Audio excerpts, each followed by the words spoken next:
visionário e líder reconhecido na indústria da hospitalidade, com mais de 28 anos de experiência em gestão hoteleira, desenvolvimento estratégico e branding. Ele não apenas é especialista em marketing, mas também se destaca como curador de estilo de vida de luxo, estrategista e designer de marcas. Sua formação em comércio internacional, marketing para a indústria da moda e um MBA de Universidade de Cornell, combinada com sua vasta experiência multicultural em Nova York e Lisboa, o posiciona como líder global. Marcelo é conhecido como seu foco em planejamento estratégico, gestão de marcas e inovação, sempre buscando superar a expectativa dos clientes. Recebam ele com muitas palmas e energia, Marcelo Mota.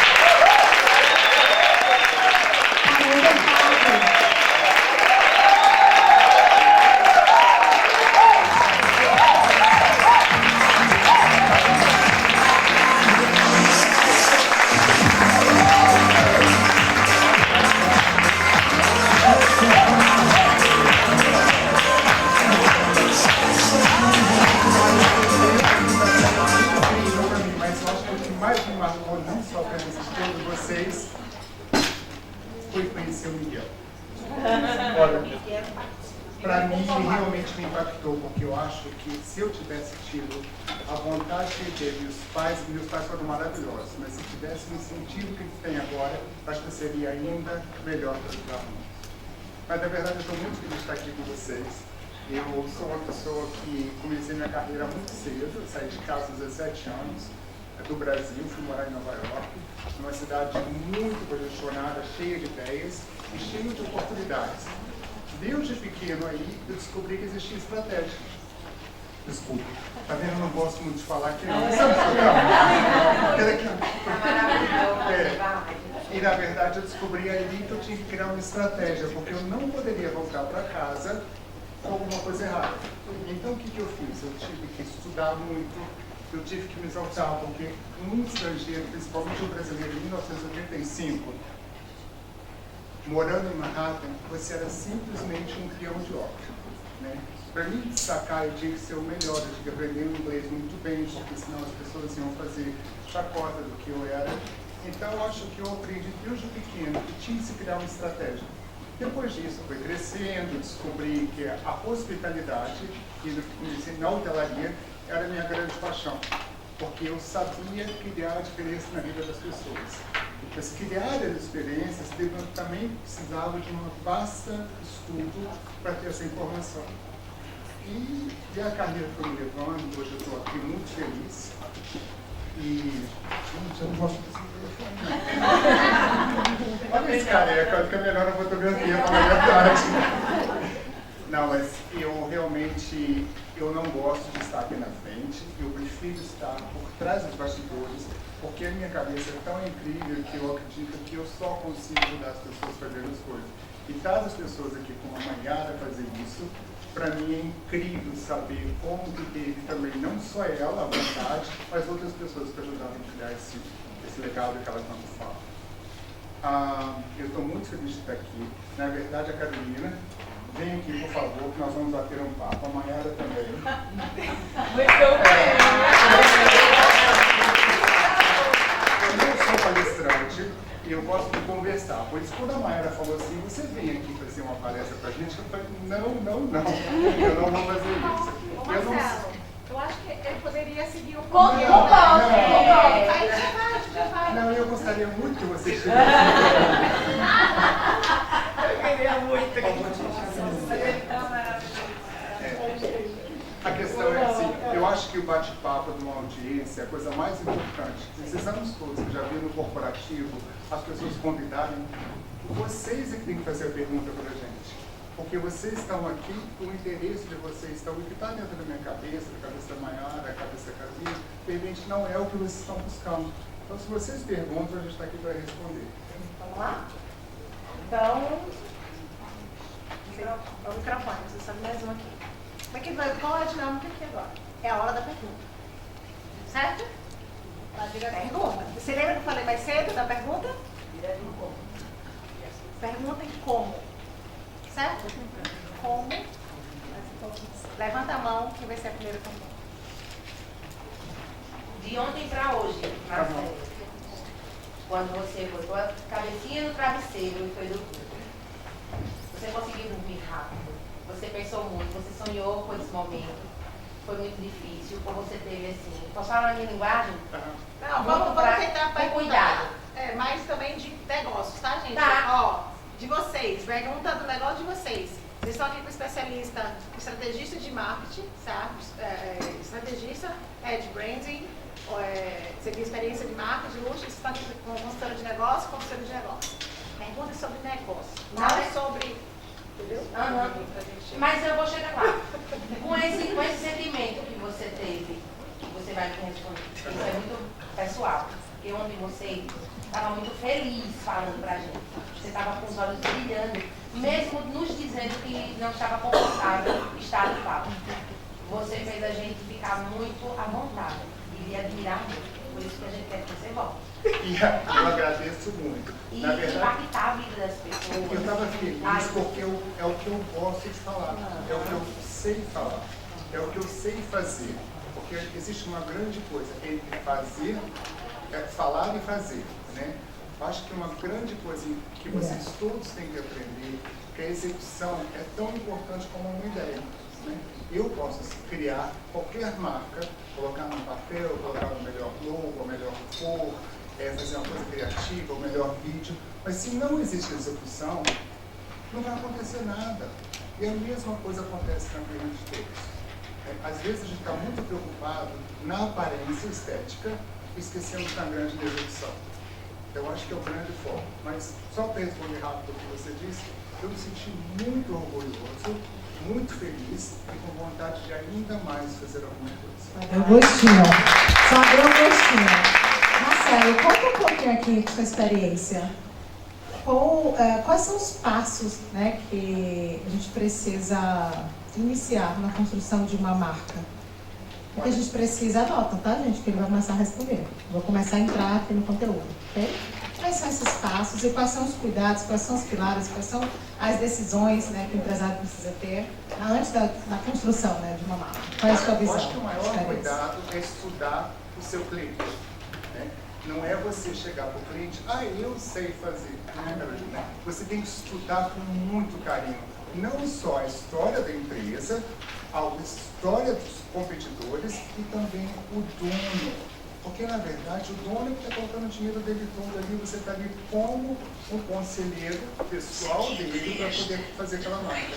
Mas se você não estudar aquilo, o que adianta? Como que eu vou saber da história daquela pessoa? Porque eu tenho que saber 3 coisas que eu gosto de saber.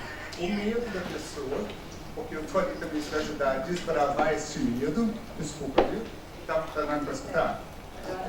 Tá, agora desculpa. Desbravar o medo da pessoa, desbravar os desejos da pessoa e também não pode colocar muitos não. Viu? Eu gosto de trabalhar com o número 3. Porque 3 eu acho que é uma meta fácil de se alcançar e a pessoa assim está focada naqueles 3 pontos. Depois que você alcança esses 3 pontos, aí você vai pulando para outros. Mas eu acredito que o principal é o estudo da pessoa que você está trabalhando, ou criando aquela marca. E estar acompanhado de profissionais que te ajudam a chegar ao resultado que você criou. Porque aqui todos nós estamos em comunidade. Sozinho a gente não faz absolutamente nada nesse mundo. Nem ser feliz a gente consegue ser sozinho. Bom, gostaram? Lari, nossa, agora, querido. Bora descansar para mim. Lari, você podia primeiro. Pode tentar, fala. Tá. Marcelo, assim, vou te perguntar mais baseado no meu negócio, tá? Nós somos advogados e nós trabalhamos aqui com imigração e nacionalidade portuguesa. O meu foco sempre foi posicionamento e prestação de serviço, mas numa pegada bem high ticket. É assim que eu tento me posicionar, tá? Eu me posiciono dessa forma. E eu queria te perguntar, pela tua experiência, o que eu posso, na hora que eu estou com o meu cliente, apresentar para ele para convencê-lo em relação à venda, tendo em consideração esse posicionamento high ticket, porque advogados, a gente tem várias pessoas que fazem a mesma coisa, mas é muito notório se você olhar o meu posicionamento, o meu perfil de alguns colegas, que está tudo certo, mas O meu posicionamento é um posicionamento mesmo voltado para esse público. Eu não quero atender qualquer pessoa, eu sou muito clara na minha comunicação com esse público mesmo, do perfil de cliente, tá? E eu queria te ouvir, porque eu sei que você... Tem alguma pergunta? É isso, assim, Eu acho que eu não focaria na advocacia somente. Certo. Eu focaria no estilo de vida. Você vai ser uma curadoria de estilo de vida para esse novo cliente. Um expatriado, ele vai mudar para um país, por exemplo, o caso aqui, né, porque você está mexendo com visto, com tudo, você vai trazer tudo, você vai trazer criança, você vai trazer educação, você vai trazer lazer, você tem que ter cuidado com isso tudo. Então você tem que ter pessoas, talvez não você, pessoas no seu time que tratam exatamente sobre o estilo de vida. Não é um corretor de imóvel, uma pessoa que te ajuda a encontrar um novo lar. Então você vai dar nomes diferentes às pessoas que vão fazer. Porque você, como advogada, você pode até trabalhar como um consultor de imóveis, mas eu acredito que seria uma coisa muito mais especializada para o mercado de luxo, se fosse uma pessoa mais especializada, um outro nome. Acredita? Eu acredito que, assim, a marca, o posicionamento, ela é fruto do seu plano de crescimento. Acho que essas coisas precisam estar muito claras para a gente e muito atreladas, porque muitas vezes a gente começa pensando em desenvolver uma marca, mas a gente não tem clareza de onde a gente quer levar o nosso negócio. A marca e o posicionamento, e o portfólio de produtos, e a maneira como você vai, inclusive, desenvolver o seu modelo de negócio. Porque o que ele está te falando ajusta seu modelo de negócio, seu portfólio de produtos e serviços. Porque não necessariamente porque você é advogada, você tem que vender os mesmos serviços que todo advogado vende. Às vezes, ajustando seu portfólio e mudando seu modelo de negócio, fazendo uma oferta diferente para o seu cliente, isso faz muito sentido, porque high ticket não é nada. O que é high ticket? Não é o cliente que tem dinheiro. High ticket é como você agrega valor de tal forma que o cliente olha para você, olha para o mercado e entende o que ela faz vale mais do que o que o mercado oferece. Chegou a percepção do valor e não o preço. Exato, porque é valor percebido. O que é valor percebido? Valor percebido é uma relação entre quanto custa, e custo não é só quanto eu gasto de dinheiro, é meu tempo investido, é segurança, é energia despendida, é o serviço que vão me prestar, é o quanto eu vou ter que ficar correndo atrás disso, é o tempo que vai demorar para me entregar. Tudo isso é custo. Do outro lado é quanto eu tenho e quanto eu tenho que colocar de dinheiro também. E do outro lado é quanto que eu recebo. Então, agilidade é benefício. Fazer isso de uma maneira que eu não tenho que ficar corrigindo e gastando minha energia é benefício. Fazer isso de uma maneira mais conveniente para mim é benefício. Então, todas as vezes que eu quero atender um cliente melhor, o que eu tenho que pensar não é como eu pareço mais chique, mas como eu entrego mais valor que ele percebe, que faz com que ele queira tirar o dinheiro do bolso dele e passar dinheiro para mim. É aí que a gente trabalha primeiro. Então a gente geralmente quer ir para uma marca bonita, um site elegante, mas não é aí que começa. Para onde você quer levar seu negócio? Quem você quer ser daqui a 5 anos? Que empresa você está buscando construir? É esse tipo de serviço que você quer prestar daqui a 5 anos? Porque quando a gente olha para o futuro, fica bem claro como a gente tem que se posicionar agora. Posicionamento é um processo de construção demorado.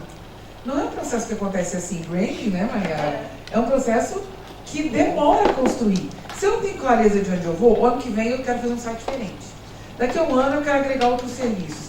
Então, ao invés de fazer uma coisa que é tijolo sobre tijolo, que vai me fazendo parecer mais agradável ao meu cliente final, eu construo uma paredinha, destruo a paredinha. Aí construo um muro, destruo o muro. Então, essa falta de clareza de para onde eu quero ir faz com que eu perca meu tempo, meu dinheiro, meu investimento e até a possibilidade de ter um branding mais forte.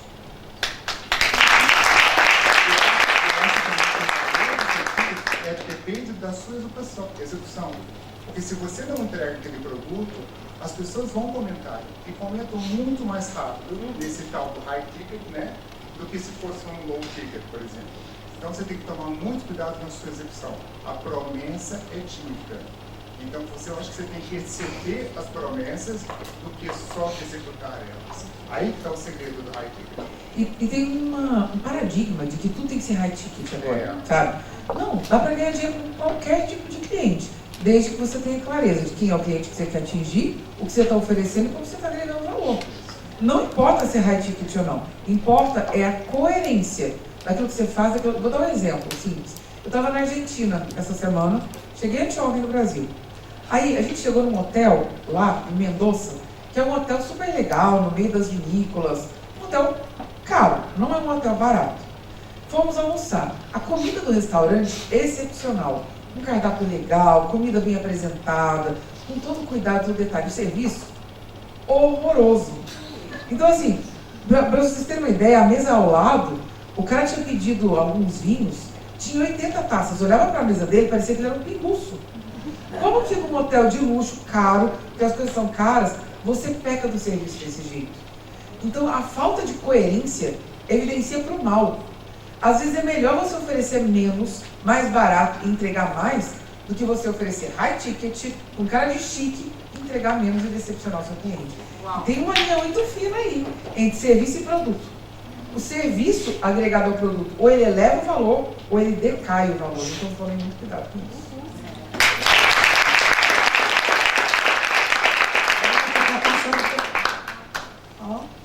Aprendendo.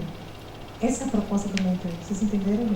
Não é palestra, eu quero que vocês perguntem o que hoje está realmente, que vocês precisam saber impedindo, talvez, para você o próximo passo, ou vocês não sabem como fazer. E vocês estão aqui agora no momento de vocês perguntarem. Eu vou precisar de mais 3 agora.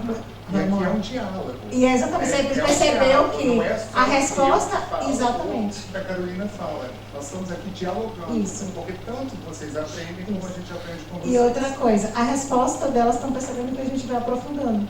Entende? Para poder que ajude todos vocês. Não precisa ser bem rapidinho. Como? Sim.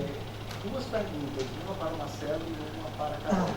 Marcelo, a tua visão, o que um bom líder nunca deve fazer? Um bom líder não deve fazer aqui várias coisas. Reclamar. É? Reclamar. Não, exemplo um grande líder tem que dar, né? Porque um líder sem exemplo não é líder. Então acho que ele não pode jamais ficar muito vulnerável em frente aos seus clientes e em frente aos seus funcionários, principalmente. Porque o grande líder tem que se inspirar as pessoas. Então, são daqueles momentos que, por exemplo, você quer chorar, chora no chuveiro, é até gostoso, entendeu? Limpa a alma, faz tudo. Eu acho que você não tem que ser forte, mas eu acho que o grande líder não pode fazer maltratar as pessoas que trabalham com isso. Porque não existe nenhum líder que é líder se as pessoas submissas a ele são maltratadas. Eu acho que a cultura de um grande líder começa lá de baixo. Vamos dizer, exemplo da hotelaria, onde é minha grande paixão, não só a hotelaria, também fiz bons aeroportos nos Estados Unidos, que é uma coisa muito difícil trabalhar nos Estados Unidos, muito mais que aqui em Portugal. Porque existe um grande problema com relação à lei. Porque tudo entra na lei como discriminação. Então, para você se tornar um grande líder, você tem que saber de muita coisa. Porque se você for reclamar com o funcionário, depende do vocabulário que você usa com ele, no outro dia você está na corte, sabe? Você pode ser julgado.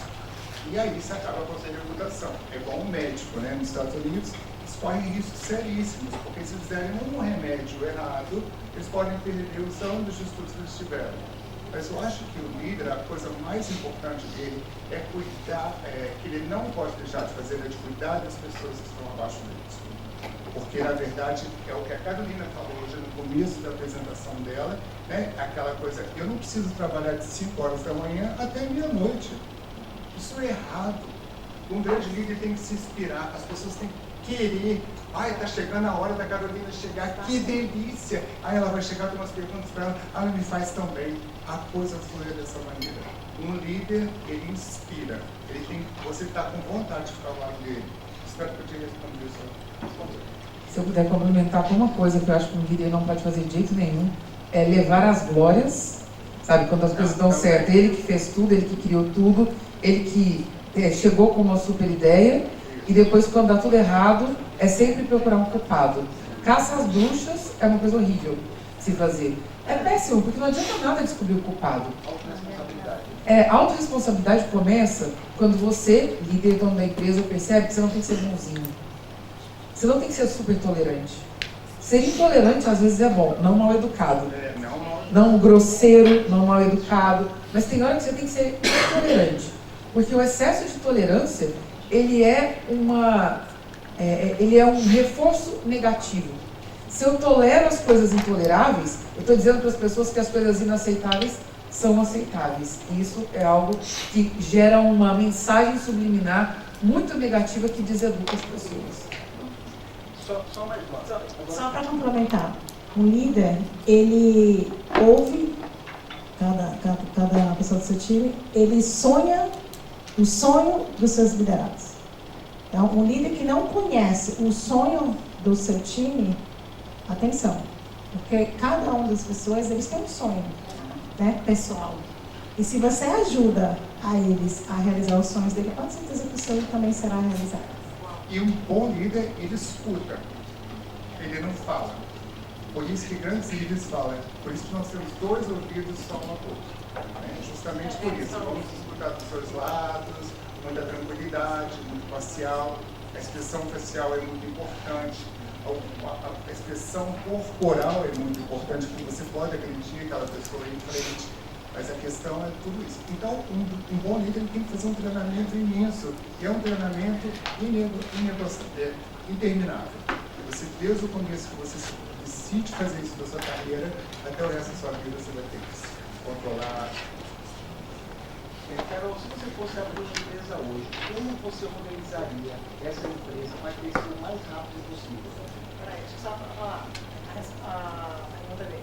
Ele perguntou, se Carol abrir sua empresa hoje, o que ela faria para poder crescer o mais rápido possível? Repetir. Primeiro, eu me prepararia para abrir uma empresa com um capital mínimo. Por quê? Porque a gente geralmente começa com um sonho, um ideal, mas sem recurso. A empresa não cresce sem recurso. Então, antes de abrir uma empresa, eu me prepararia, entenderia o mercado, faria uma análise antes do planejamento, para não começar só com um projeto, um sonho, um ideal, mas sem estrutura alguma. Eu faria isso primeiro. Dentro desse processo de planejamento, eu planejaria algo em que eu não começaria sozinho. Eu já começaria com uma equipe mínima. Um sócio? Não necessariamente com sócio, mas não descarto essa possibilidade. Eu acho que sócios são ótimos, tá? Eu gosto muito, e olha que eu já tive problema com sócio, canalha. Mas, mesmo assim, eu acho que tem mais gente boa no mundo do que gente ruim e mal intencionada. Eu prefiro acreditar nisso. Eu achei o sócio errado. Mas, como tem esse sócio errado, tem um monte de sócio bom. E eu acredito que quando é que a gente deve abrir uma empresa com sócio? Não é quando eu tenho um amigo chapa. É quando eu tenho, olhando para o core do negócio, que é assim, meu negócio é um negócio de tecnologia e vendas. São os 2 pontos mais importantes. Se eu sou uma pessoa de tecnologia e precisa ter alguém de vendas, eu acho que vale a pena ter um sócio. Se esse é o core do negócio, é o ponto mais crucial para o negócio funcionar. Se eu tivesse as competências necessárias e fosse muito boa nelas, não precisasse de sócio, tivesse recurso, eu faria sozinho. Agora, se eu tivesse a ideia, a vontade, as competências, mas não tivesse recurso, eu consideraria um sócio que fosse um investidor também, porque isso acelera o processo de crescimento do negócio. Mas a falta de recurso é um impedimento de você? Porque assim, se você começa com a cara e a coragem, você não tem dinheiro para ter gente que pensa e divide as responsabilidades com você. Isso vai postergar o processo de crescimento em muito tempo. Então, por que a gente não começa o negócio e já começa a contratar? Porque a gente começa com uma mão na frente e outra atrás. E outra, quando você começa a ganhar um dinheirinho, ou você faz a burrada de começar a melhorar seu padrão de vida e aumentar o seu padrão de vida com o dinheirinho que entrou na empresa porque você estava na escassez, ou o que você faz errado é, você tem medo de contratar gente porque tem um custo fixo que você não tem confiança e certeza e convicção de que você vai conseguir honrar. Então você vai empurrando com a barriga 3, 4, 5, 6, 1 ano, 2 anos, 3 anos, demora demais para contratar gente para te ajudar. O crescimento de uma empresa é proporcional ao volume de braços que você tem e mentes que você tem para fazer o negócio crescer. Então é um ótimo investimento contratar gente para crescer. Só que você tem que fazer isso de uma maneira responsável. Você não pode inchar a sua empresa, assumir custos absurdos que você não tem condições de honrar. Então existe um balanço. Vocês ouviram uma palestra aqui sobre finanças. Preparar-se financeiramente para fazer a empresa crescer é essencial, mas ter coragem de fazer investimentos arrojados, principalmente em trazer mão de obra e gente que pensa, faz a sua empresa crescer. Então, sendo objetivo seria, eu me prepararia para abrir a empresa. Segundo, o mais breve possível, eu contrataria pessoas que pensam e executores, para que eu não tivesse que fazer todo o trabalho. E terceiro, eu estruturaria os processos da empresa para garantir que eu tivesse padrão para fazer as coisas. Porque se você não tem padrão, você fica no método de tentativa e erro. E método de tentativa e erro, você nunca sabe o que deu certo e o que deu errado. Você fica anos e anos, monta, desmonta, derruba, tira e volta. Sabe? Isso te faz perder muito tempo. Que é a famosa estratégia. Você tem estratégia, você não consegue fazer Absolutamente nada. E aí que está o estudo. O estudo é montar essa estratégia. Demora tempo. Não é assim, olha, uma pessoa chega para mim e fala assim, eu chego para a Carolina e falo, vamos, me ajuda a montar uma marca. Não é da noite para o dia. Né? Você tem que criar uma estratégia. Essa estratégia vai economizar até o dinheiro. Como eu falei ontem, até os erros que as pessoas cometeram anteriormente, que você não precisa cometer. Exatamente. Nada, último. Vamos, mais a gente vai ter que ser a última mesmo. Vamos lá, ela tá pronta? Pergunta? Rapidinho. Vamos lá, Lili, Fernando. Vamos. Como? Eu posso complementar uma coisa que ele falou? Eu troco minha pergunta por isso. Pode. A pessoa que perguntou sobre o que tem empresa, a minha visão como empresária, eu diria que o capital mais importante, primeiro de todos, na minha visão, na minha experiência, é o capital intelectual. É você saber o que você vai fazer. É você analisar a concorrência, você poder estruturar o seu negócio. Aí você tendo o capital intelectual, se for uma boa ideia, começa com a estrutura que você tem, valida, porque dinheiro tem no mercado. Tem dinheiro sobrando, só que as pessoas não sabem aonde investir, porque às vezes não tem aonde fazer esse investimento acontecer. Você tem que ter o capital intelectual, que é saber o que você quer fazer. Depois você vai atrás do capital financeiro, só que você tem que ter uma coisa muito importante, é o capital emocional. Porque se você, e um bom projeto, porque se você tiver esse preparo, com mindset para você saber fazer uma transição, sair de trabalhar para alguém, saber que você vai ter que ir atrás e um pouquinho de dinheiro tem no mercado. Eu com 2 anos arrumei investidor para minha empresa e eu comecei alugando bolsa minha quando eu estava numa pandemia. Mas Fernanda, você vai alugar bolsa? Vou, mas pro povo é para onde? Para festa, mas tá lockdown. Eu falei, daí não vai ser lockdown a vida inteira. Então primeiro tem a ideia, vai atrás, valida, nem que seja pequenininho, o primeiro cliente você já valida e aí você consegue arrumar dinheiro no mercado. Tem gente botando dinheiro no mercado. A Mayara sabe que há 15 dias antes de vir para cá, eu recusei uma oferta para uma pessoa que queria ser sócia da minha empresa, né? E aí eu falei, não, sociedade não, vamos fazer uma parceria, vamos fazer um MVP. E aí apresentei, na hora H de assinar o contrato, eu recuei. Sabe por quê?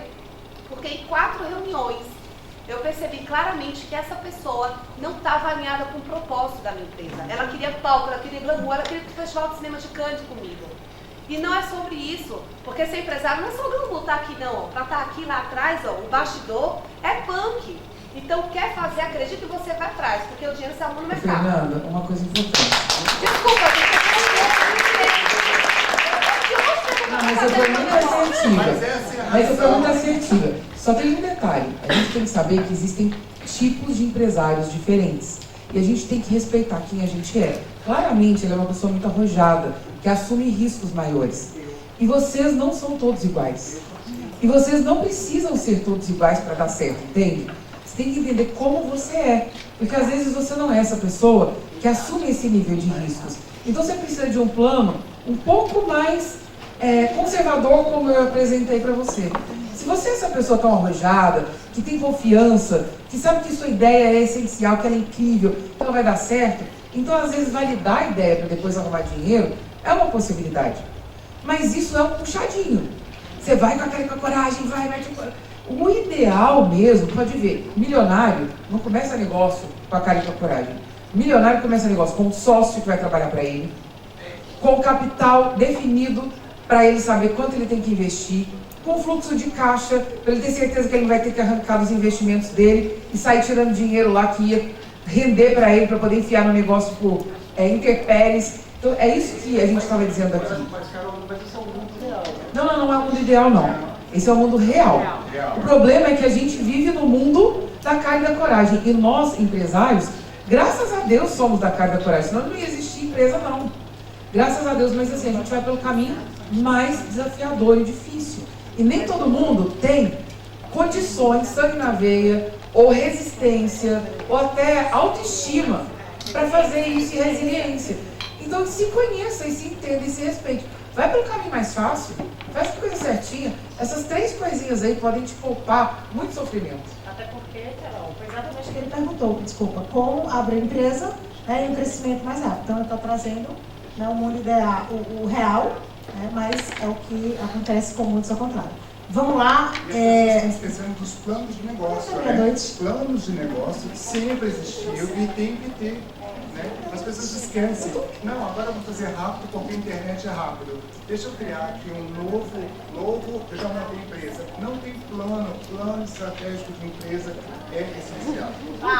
É porque é muito bom esse bate-papo, né? É muito gostoso. Pra gente, é bom pra vocês, mas pra gente também é. É porque é o seguinte, o plano parece o que eu vou fazer, mas o plano é o que eu vou deixar de fazer. E nós, como empresários, o que a gente quer? A gente não quer falar não pra nada. É absurdo a gente pensar assim, estou precisando de grana, estou precisando vender, olhar para o meu negócio e pensar, vou fechar a porta na cara desse cliente. É a melhor coisa que você vai fazer na sua vida.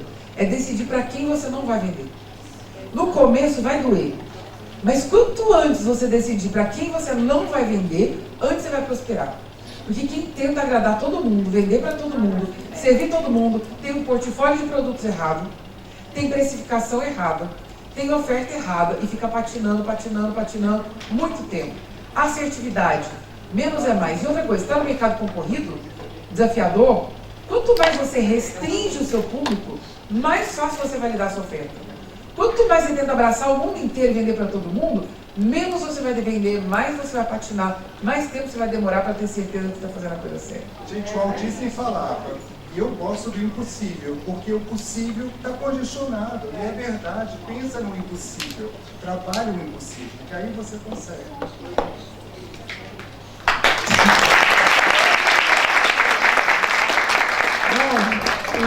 Eita, é muito... Vem cá. O que você vai fazer, Léo? Agora tá bom. Vocês estão gostando? Não gosto. Levanta a mão quem tá gostando. Muito bom. Muito bom, muito bom. Breve, vamos lá, pergunta. Como? Eu queria, eu só queria dizer o seguinte. Nós, eu e meu marido, tivemos um legado. Entregaram-nos um legado. E nós, com essa entrega, quisemos respeitar e fundamos uma empresa. Claro que fizemos exatamente isso. Eu, quando não quero aceitar aquele cliente, não aceito. Tenho alguns custos com isso, como é evidente, não é? Porque não é fácil fazermos exatamente isso. Para quem tem uma empresa não é fácil. O que é que acontece é assim, nós criamos uma empresa na área dos eventos, das quais respeitamos o legado e a história de quem nos deixou a propriedade e com isso também comunicamos o legado para os nossos filhos, que é uma forma exemplar de educar as crianças, os nossos filhos e, portanto, eles próprios saberem aquilo exatamente que os pais, ou o pai e a mãe, dão efetivamente mais valor. O que é que acontece é que eu trabalhei há 3 anos em Bono, quase. Para quê? Para fazer portfólio, para gerar conhecimento, para trabalhar nas redes. Quando eu entrei nesta área, não era exatamente uma área que eu estivesse fácil, ou que trabalhasse fácil, porque aprendi tudo passo a passo. Mas eu sou das que vai para a frente, vai? E toma lá. O que é que acontece aqui é, não é fácil ter um negócio pequeno, com algumas restrições, por exemplo, nós quando temos aqui quintas por todo lado a bombar até às 4 da manhã, 6 da manhã, nós fechamos às 11. Sim. Pronto. E sempre foi assim. E sempre trabalhamos bem assim. Sim. O que é que acontece é, eu neste momento quero encontrar, ou estou em busca de, o cliente certo para o meu espaço. Porquê? Porque estou a alterar o meu posicionamento. Defini que já não quero mais um determinado cliente e quero outro cliente. Quero um cliente que tenha a ver com os meus valores, com os meus princípios, com a minha forma de estar na vida e com aquilo que eu quero para mim, como empresário e como pessoa. E, portanto... Como a gente pode te ajudar? Como encontrar esse cliente? Como encontrar esse cliente, okay. Como chegar lá e como ser assertivo, Carol vai por te exemplo, responder nessa como área. encontrar Sim. seu cliente dela. Obrigada. Vamos lá. É assim, quando você quer um novo cliente, para de falar com o cliente antigo e começa a falar com o cliente novo. Sim. Daí ele vai te explicar exatamente como fazer isso melhor do que ele. É simples, entende? Se você estiver mirando, você estava falando a língua de um cliente antigo. Você quer mudar e falar com o cliente novo. Então tem só 2 passos, na minha visão.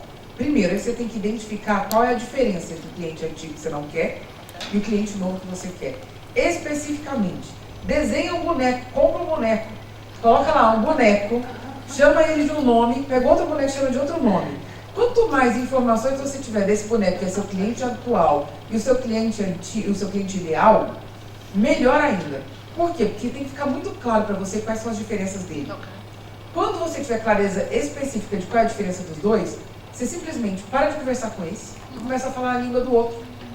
Entende? Eu falo em português. Hoje eu tenho um canal em português, tudo em português. Só que eu estou começando a vender em inglês, começando a vender em Portugal. Então, eu preciso criar um canal para falar inglês. Eu não tenho como vender em inglês se as pessoas não entendem nada do que eu estou falando. É simples para vender para quem fala inglês, cria um canal em inglês e começa a fazer meus vídeos em inglês. E todo o resto depois vem. A mesma coisa no processo de comunicação. Comunicação clara. Fulano, não é mais por você. Eu não vou fechar a porta na cara do cliente e falar, não vou te vender. Simplesmente ele vai se desconectar de mim. Por quê? Porque se você tiver uma conversa, numa roda, estamos nós aqui. Aí a gente está se falando. De repente, começa a não olhar na sua cara. Não participar você da conversa. A gente fecha a conversa nos 3 aqui. O que vai acontecer com você? Você vai sair. Porque você vai perceber que você está sobrando. Você faz isso com o seu cliente na sua comunicação. Você não é mal educada, você não fecha na cara dele, nada. Você só deixa de conversar com ele. Ele vai perceber que não é para ele vai embora. Pouco a pouco ele vai sair. Quanto mais assertiva na comunicação nova você for, mais rápido o cliente antigo vai sair. E também o seu departamento de vendas também tem que estar assertivo com essa imagem que você vai criar, começar a contar. Então você tem que refazer todo o seu branding para focar no novo cliente. O seu storytelling tem que ser analisado para ver se ele está direcionando aquela informação correta, se as pessoas que te ajudam a trazer os clientes também sabem o que você quer, porque às vezes é muito fácil falar que eu quero uma coisa sem comunicar as pessoas. E os departamentos de venda, às vezes, nem sabem exatamente qual é a visão dos donos. Então, eu acho que isso é muito importante. Sim, Vamos lá. já estamos a alterar a estrutura. Isso. Desde o início deste ano. Muito bom. Exatamente com essa finalidade. Muito A estreitar mais o funil de vendas e captar efetivamente aqueles clientes que nos tenham a ver mais connosco e Vai com a dar nossa certo. capacidade de resposta também. Obrigada. Palmas aqui para vocês.